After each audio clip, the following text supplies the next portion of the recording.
let's get to it. So the first question I have, this is the first time actually that I'm hosting someone who has been POFMA-ed before. Okay. In Singapore. So can you tell us a little bit about your experience of being POFMA-ed and how do you feel about it? Yeah, well, it's very interesting. The SDP had a POFMA against it, and this was related to the manpower statistics. Then after that, during the elections, we had another POFMA, and that was related to the 10 million population. But the statement that I made during the interview with PJ Thum and also with, for the Online Citizen and at the NUSS event, we didn't get POFMA for that. And this is the weird thing about POFMA, is that the people who published it, and in fact that's the first time I think that one of the mainstream media outlets, CNA Online, got POFMA, and so did TOC and so did New Narrative. But SDP didn't get POFMA because we never published it. So it's a really weird law, and in fact, to be honest, I think most of us who have been POFMA view it as a badge of honor.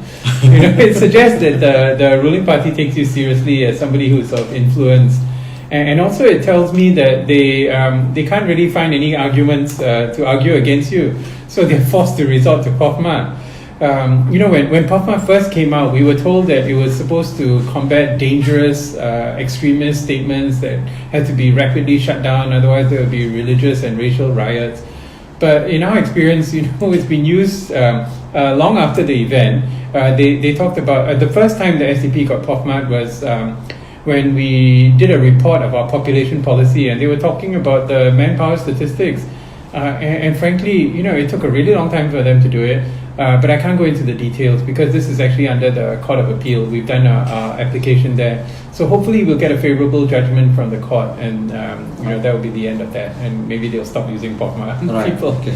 So I know you said POFMA is sort of a badge of honor, but I don't want that badge of honor. Hopefully, hopefully we don't get that. We don't get POFMA today. I'll try my best.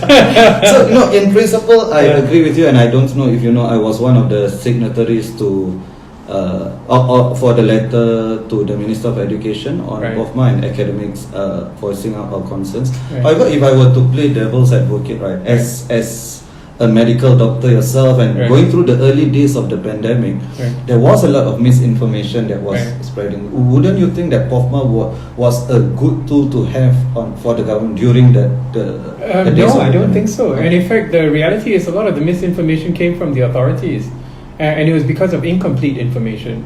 So the WHO initially, they said there's no person-to-person transmission. Now we've got how many tens of millions of people infected. So it was because of incomplete information, and because they depended on the information that came out of the authorities in Wuhan. So this is a point that some academics have pointed out, is that just because you're an authority doesn't mean you're immune from making a false statement, or a statement which subsequently turns out to be untrue. Right. It's like it's not a false statement, right? It is a false statement. It was based on incomplete information. Yeah, but they could have said, this is what the Chinese government says, we don't really believe them, or this is the evidence for that. And so, what happens in science, as you know, and even in social science, you present a theory, a hypothesis, and somebody tries to reproduce your experiment, and either you're validated or you're debunked. Right. And I mean, that's what academics do.